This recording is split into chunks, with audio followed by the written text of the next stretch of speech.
महाभारत में भीष्म प्रतिज्ञा एक विचारणीय प्रसंग। शांताकारं भुजगशयनं पद्मनाभं सुरेशं विश्वाधारं गगनसदृशं मेघवर्णं शुभांगं लक्ष्मीकान्तं कमलनयनं योगिभिर्ध्यानगम्यं वंदे विष्णुं भवभयहरं सर्वलोकैकनाथं।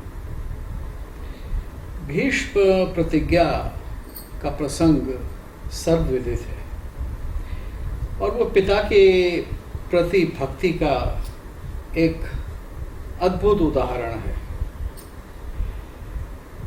इतनी बड़ी प्रतिज्ञा करने के बाद, इतना बड़ा त्याग करने के बाद पुत्र देवव्रत को एक अद्भुत शक्ति प्राप्त हुई पिता के आशीर्वाद से, और वह क्या थी? स्वच्छंद मरण, कि जब वो चाहेंगे तब मृत्यु उनके पास आएगी। न ते मृत्यु प्रभाविता यावत् जीवितुम इच्छसि त्वत्तो अनुज्ञां संप्राप्य मृत्यु प्रभवति अनघ। तो ये उनको वरदान मिला। लेकिन जो सोचने की बात है वो ये है कि इतनी बड़ी प्रतिज्ञा करने के बाद और इस वरदान को प्राप्त करने के बाद इस सबका फल क्या हुआ? इस प्रतिज्ञा से किसको सुख मिला? जिस कार्य के लिए यह प्रतिज्ञा की गई थी वो क्या पूरा हुआ? वास्तव में हम देखते हैं कि किसी को भी सुख नहीं मिलता। कन्या के पिता जिसकी इच्छा थी कि उसकी कन्या का पुत्र ही राजा बने, उसको सुख नहीं मिला। भीष्म को कोई सुख नहीं मिला, उनके कुल को कोई सुख नहीं मिला। तो ये विचारणीय है कि भीष्म प्रतिज्ञा का क्या वास्तविक परिणाम था और ऐसा क्यों हुआ? शांतनु का चरित्र बहुत ऊंचा है। उनके बारे में कहा गया कि वो सबका ध्यान रखते थे। असुखानाम अनाथानाम तिर्यक योनिषु वर्तता स एव राजा सर्वेषां भूताम अभवत् पिता। तो भारतीय समाज शास्त्र में जो परिकल्पना है कि राजा देव के समान नहीं होता, राजा प्रजापति के समान, पिता के समान होता है और वो सबका ध्यान रखता है। तो शांतनु जो पशु पक्षी इत्यादि भी उनकी प्रजा में थे, उन सबका भी ध्यान रखते थे। इतने न्यायप्रिय और इतने धार्मिक राजा थे। फिर भी आप ये देखिए कि क्या एक अद्भुत घटना होती है। शायद चूंकि द्वापर का अंत और कली का प्रारंभ है और युग का प्रभाव है, तो राजा कुछ ऐसा कर बैठते हैं कि वो जो स्वाभाविक वात्सल्य जो उनके अंदर अपनी पूरी प्रजा के प्रति था, वो शायद अपने पुत्र के प्रति नहीं रहता। और हो सकता है कि यही कारण है कि भीष्म प्रतिज्ञा भी एक प्रकार से सफल नहीं हो पाई। अब कथा तो प्रसिद्ध है, ये सब जानते हैं कथा क्या है। कि राजा गंगा के किनारे टहल रहे थे तो उन्होंने एक अत्यंत सुंदर कन्या को देखा जो कि धीवर की, मछली मारने वाले एक चौधरी की, प्रतिष्ठित व्यक्ति की कन्या थी। कन्या का नाम सत्यवती था। महाभारत में मत्स्यगंधा नाम नहीं आता, यद्यपि ये कथा आती है कि उसका जन्म एक मछली के पेट में हुआ था। तो राजा उस पर मोहित हो जाते हैं और उसके पिता के सामने प्रस्ताव रखते हैं। लेकिन पिता थोड़ा धूर्त है, स्वार्थी है। वो स्पष्ट कहता है, समयेन प्रद्यताम ते कन्याम अहम इमाम नृप, कि मैं ये जो कन्या है एक समय यानी एक शर्त के साथ तुझको दूंगा, और वो शर्त है कि इस कन्या का पुत्र ही राजा बनेगा। तुम्हारा कोई अन्य पुत्र, किसी अन्य पत्नी से पुत्र, वो राजा नहीं बन पाएगा। अब राजा बड़े पशुपंज में थे और ऐसा वो नहीं कर पाए कि उसकी शर्त को स्वीकार कर लेते, तो वो लौट जाते हैं, लेकिन उनका मन कन्या में है, घुलने लगते हैं, कामार्त हैं, और धीरे धीरे ये स्पष्ट हो जाता है कि राजा को कोई रोग सा लग गया है। तो जब उनका पुत्र देवव्रत, जो कि बहुत ही पिता में निष्ठा रखता था, पूछता है कि पिताजी क्या बात है, आप इतने क्यों उदास हैं, क्या व्याधि है आपको, तो वो उसको कहते हैं कि देखो बेटा, बात ये है कि तुम बहुत बड़े योद्धा हो, निरंतर अस्त्र शस्त्र का निरंतर अभ्यास करते रहते हो, तो अच्छी बात है क्षत्रिय के, लेकिन फिर भी इसमें कुछ खतरा होता है, और ये जीवन जो है नित्य तो है नहीं, इसमें बहुत से खतरे होते हैं, इसलिए मेरे मन में डर रहता है कि कहीं तुमको कभी कुछ हो ना जाए, और अगर कभी कुछ हो गया तो मेरा कुल आगे कैसे चलेगा। तो तुम मेरे एक ही मात्र पुत्र हो, और ऐसा कहा गया है कि केवल एक पुत्र वाला जो होता है वो तो बांझ के ही समान होता है। तो मेरी इच्छा है कि मैं एक दूसरी शादी करूं और मेरे अन्य पुत्र भी हों। अब ये बहाना था या सच्चाई थी, जो भी था, देवव्रत खोजने में लग गया कि कारण क्या है, और उसने परिपृच्छन किया, पूछताछ की, और राजा के सूत से ये पता लगा कि असलियत क्या है। देवव्रत जाते हैं दाशराज के पास, दाश नाम है मछुआरे राजा का, और वो राजा या वो चौधरी स्पष्ट कहता है कि देखिए, ये राज्य शुल्का कन्या है, मतलब ये कि इससे शादी एक राजा ही कर सकता है, लेकिन इसका पुत्र ही राजा बनेगा। अब प्राचीन काल में एक ये भी प्रथा थी कि कन्या के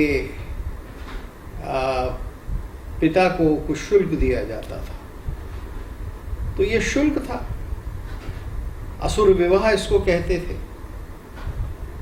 तो ये वैध बात थी। देवव्रत ने कहा ऐसा ही होगा, लेकिन दाशराज बहुत दूर था। उसने कहा मैं आपकी बात मान लेता हूँ, आप तो नहीं अपने वचन से मुकरेंगे, लेकिन अगर आपका पुत्र वो नहीं मानता है तो क्या होगा। तब भीष्म प्रतिज्ञा होती है, और वो प्रतिज्ञा कर देते हैं कि परित्याज्य हम राज्यम मैथुनम चापि सर्वशः ऊर्ध्वरेता भविष्यामि दाश सत्यम ब्रवीमि ते, कि मैं कभी भी जीवन में ब्रह्मचर्य का त्याग नहीं करूँगा, ऊर्ध्वरेता बनकर रहूँगा, अर्थात मेरा कोई विवाह नहीं होगा, मेरा कोई संसर्ग नहीं होगा किसी स्त्री के साथ। और ये भीष्म प्रतिज्ञा जगत प्रसिद्ध हो गई उसी समय। तो अब आप ये देखिए कि इतनी बड़ी प्रतिज्ञा करने के बाद इसका लाभ किसको होता है और क्या होता है। हम सब जानते हैं कि शांतनु के 2 पुत्र हुए, सत्यवती से चित्रांगद और विचित्रवीर। चित्रांगद मारा जाता है युद्ध में, सरस्वती नदी के किनारे गंधर्व से युद्ध करते हुए, और विचित्र वीर के लिए अम्बा, अम्बालिका और अंबिका 3 काशीराज की पुत्रियों को भीष्म ले आते हैं युद्ध में और राजाओं को पराजित करके। स्वयंवर में वो जीत कर लाते हैं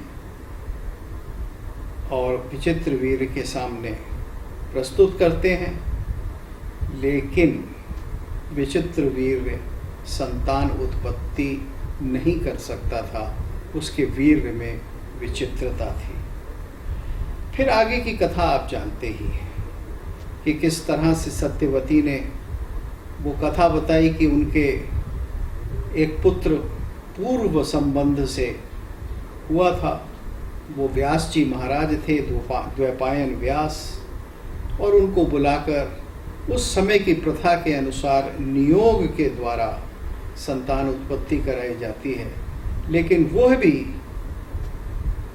वह नियोग की संतान भी स्वस्थ नहीं होती।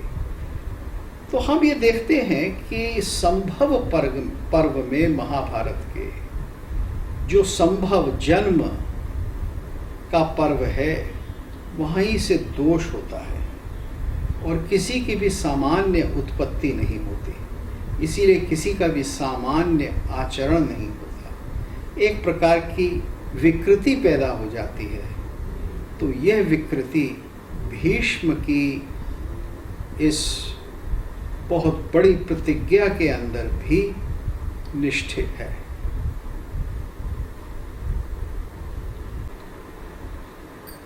तो अब प्रश्न यहाँ यही उठता है कि ऐसा कौन सा दोष था। मेरे विचार से ये वही दोष था जो हमें ययाति के जीवन में मिलता है। ययाति का जीवन भी भोग से विमुख नहीं हो पाता और भोग की इतनी प्रबल कामना होती है कि अपने संतान का जो हक है, अपने संतान का जो जीवन है, उसका भी आहरण पिता कर लेता है। अब यही शांतनु के जीवन में यहाँ प्रकट हो रहा है। इतना तपस्वी, इतना भक्ति से परिपूर्ण पुत्र मिल रहा है शांतनु को, लेकिन शांतनु कामार्त हैं और कामार्त के बारे में तो ये कहा जाता है कि वो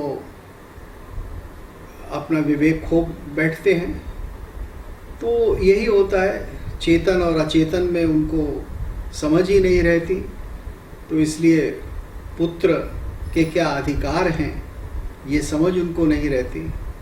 और ऐसा पुत्र जो इतना त्याग करने के लिए भी उद्यत है, वह उसके बारे में नहीं सोचते। वो एक बहाना बनाते हैं कि बेटे अगर कहीं तुम्हें कुछ हो जाता है युद्ध का अभ्यास करते समय और तुम नहीं रहते तो फिर क्या होगा। तो इस प्रकार का बहाना बनाकर वह अपना विवाह कर लेते हैं और उस विवाह की संपूर्ण कीमत चुकानी पड़ती है भीष्म को। तो यहाँ ये देखिए कि एक ओर तो अगाध भक्ति है पिता के प्रति, यानी पितृ ऋण को चुकाने की पूरी क्षमता है और एक आदर्श प्रस्थापित कर दिया गया है कि वो सब कुछ अपना त्याग देते हैं। लेकिन हम देखते हैं कि वो सब कुछ त्यागने के बाद भी पितृ ऋण पूरा नहीं होता, क्योंकि पितृ ऋण का अर्थ केवल सेवा नहीं होती है पिता की या माता की या गुरु की या देवता की। उसका अर्थ ये है कि आगे संतान की उत्पत्ति, संतान को समृद्ध बनाना, धार्मिक बनाना और ऐसा बनाना कि जो समाज के किसी काम आ सके। अब इतना बड़ा प्रयास करने के बाद भी सब कुछ भीम राज्य के लिए करते हैं और उस परंपरा को चलाने के लिए सारे प्रयास करते हैं, अपने अंतिम समय तक, अपने शरशैया पर लेटने तक, लेकिन फिर भी वो सफल नहीं हो पाते। और जगह जगह हम देखते हैं कि वह धर्म के विपरीत ही उनके कार्यों का परिणाम होता है। तो इस भीष्म प्रतिज्ञा में जो कमी है वो उनकी नहीं है, वो कमी उनके पिता की है, वो कमी समाज की है। और स्वयं तो वो बहुत प्रशंसनीय हैं। वो एक तरह से देखा जाए तो जैसे ग्रीक ट्रेजेडी में हीरो होता है कि वो अपनी नियति को भी पराजित कर देता है, लेकिन ये सब करने के बाद भी सुख नहीं मिलता। तो हम देख रहे हैं कि भीष्म प्रतिज्ञा करने के बाद भी न तो परिवार को सुख मिल रहा है, न परिवार के जनों को सुख मिल रहा है, और प्रजा तो किसी भी प्रकार से सुख प्राप्त नहीं करती है, बल्कि प्रजा तो एक भयंकर विभीषिका में प्रवेश कर जाती है। और फल क्या होता है? महाभारत, महासंहार।